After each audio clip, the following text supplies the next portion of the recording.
Les TOC de cette fille sont si graves. Elle doit garder ses aliments bien rangés lorsqu'elle mange. La nourriture doit être symétrique. La nourriture doit être mangée exactement au bon moment. Les gaufres doivent être coupées en ligne droite. Les pièces de monnaie doivent être empilées proprement. De la plus grande à la plus petite. Les élastiques sont rangés par couleur. Les brosses à dents sont marquées d'une date afin de n'en utiliser qu'une par jour et de ne pas les répéter tout au long de la semaine. Les chemises sont également rangées du plus foncé au plus clair. Les personnes souffrant de TOC trouvent cela très confortable. La jeune fille s'appelle Bella. Ses origines sont encore plus bizarres. Elle a été abandonnée au bord d'un lac un mois après sa naissance. Un troupeau de canards sauvages l'a trouvée. Les canards l'ont entourée comme un œuf et l'ont gardée au chaud. Elle n'est pas morte de froid. Elle a été trouvée par un vieil homme. Le vieil homme l'a mise dans un panier et l'a emmenée dans un couvent. Bella regarde le ciel depuis son panier à vélo. L'ombre des feuilles lui gifle le visage et lui fait peur. Elle a développé une phobie des plantes et en a eu peur. Aucune feuille verte ne pouvait entrer dans son champ de vision. Bella a grandi de manière excentrique. Son amour pour l'écriture l'a amenée à devenir bibliothécaire. Elle triait les livres et les rangeait soigneusement. C'était un travail très gratifiant pour elle.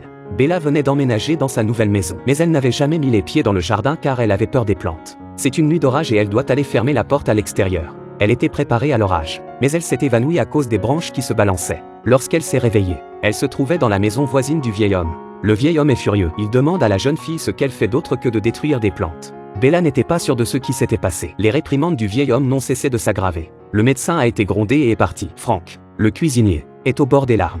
Bella dit à Frank de démissionner et de venir travailler chez elle. Le cuisinier n'aurait plus à être grondé. Bella n'avait pas vraiment besoin d'un cuisinier. Son salaire est à peine suffisant pour subvenir à ses besoins. Frank a eu peur de perdre son emploi et s'est immédiatement rendu chez Bella. La vie isolée et tranquille de Bella a volé en éclats. Pas de repas au bon moment. La table est couverte de miettes. Le chaos est presque trop grand pour que Bella puisse respirer. C'est alors qu'un autre défi de taille se présente. La jeune fille, vêtue de noir et enveloppée d'un voile noir, s'avance prudemment dans la jungle. Vous pensez que c'est une sorcière? Non, c'est juste une tueuse de plantes.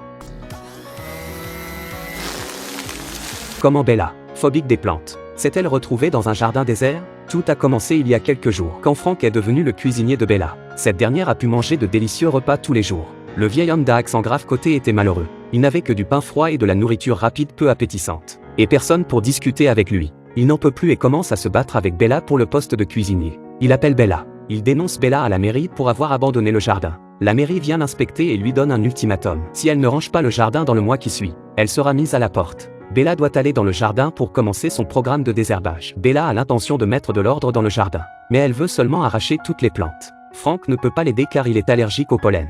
Tout ce qu'il pouvait faire, c'était de préparer à Bella quelque chose de bon à manger et de donner envie au vieil homme d'en face qui ne pouvait boire que de l'eau. Le vieil homme panique lorsqu'il voit l'enthousiasme de Bella. Il s'empresse de changer son plan. Il a commencé à gagner la sympathie de Bella. I'm a dying man. Time is my enemy. I don't have much to give me comfort, no friends, no family, no one to love. I only have the promise of a hearty last meal. I beg you, send Vernon home to me.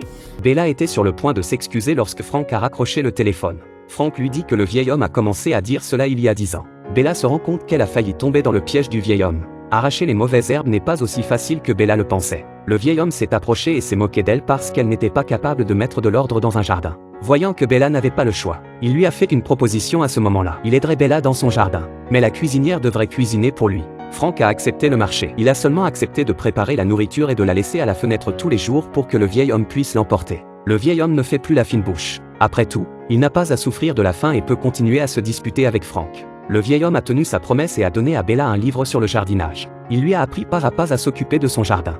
Cette fille est atteinte d'un grave trouble obsessionnel compulsif. Le riz dans l'assiette doit être symétrique des deux côtés. Les gaufres doivent être coupées en ligne droite. Les chemises doivent être rangées du plus foncé au plus clair. Le jardin doit être rangé et enroulé autour d'elle. Les bottes doivent être essuyées après le jeu. Quand elle met ses mains dans la bulle, elle se sent toute propre. Depuis l'arrivée du vieux voisin et de Frank, l'ordre de sa vie a commencé à être un peu perturbé. Le vieil homme a commencé à lui apprendre à jardiner, à creuser des trous, à désherber et à distinguer chaque plante. Bella a constaté que chaque fois que le vieil homme parlait de jardinage, il devenait plus doux. Le vieil homme avait appris ses connaissances en matière de jardinage auprès de sa défunte épouse. Le vieil homme se met à parler avec éloquence, montrant à Bella le jardin qu'il a créé. Le vieil homme lui dit qu'il faut du cœur et de l'amour de la vie pour s'occuper de son jardin. Son jardin sera magnifique, dans le parfum frais des fleurs. Bella se libère peu à peu de ses peurs et ressent le charme de chaque plante. Elle retourne dans son jardin vide. À 2 semaines de l'échéance, le vieil homme lui donne un paquet de graines de tournesol.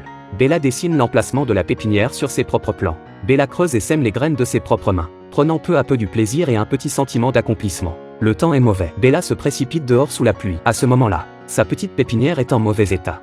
Bella a utilisé un seau d'eau pour recouvrir les fraises des bois qu'elle avait repiquées. Après l'orage, la seule fraise sauvage qui restait était la seule à avoir survécu. Tout le jardin est en ruine. La confiance de Bella a été ébranlée par le mauvais temps. Mais le vieil homme lui propose de célébrer la pluie par une fête et lui dit de se détendre et de ne plus penser à rien. À la fin de la journée, lorsque Bella est revenue, quelle belle surprise! En l'absence de Bella, le vieil homme et Frank ont fait en sorte que le jardin de Bella ressemble à ce dont elle avait toujours rêvé. Ils ont dansé au son de la musique et ont laissé tous leurs soucis derrière eux. La chaleur du jardin les a débarrassés de leurs soucis. La chaleur du jardin a également passé le test du conseil municipal. Bella a écrit une histoire sur ses expériences et a publié son livre de contes de fées. Avant que Bella ne puisse partager la bonne nouvelle avec le vieil homme, elle a reçu une triste nouvelle de sa part. Le vieil homme est décédé. Il était reconnaissant d'avoir pu compter sur Bella et Frank pendant les dernières années de sa vie. Il n'avait plus personne avec qui être et personne à aimer. Il a laissé sa maison à Frank et cette maison à Bella. Il était le premier propriétaire de la maison de Bella. Le vieil homme a encore un érable planté dans la cour qui a besoin de ses soins attentifs. Il se serait souvenu qu'il avait existé. Le vieil homme dit que Bella est une bonne élève et son amie précieuse. Film sorti en 2016. Une histoire chaleureuse se déroule dans un quartier étrange. En entrant dans le jardin fleuri,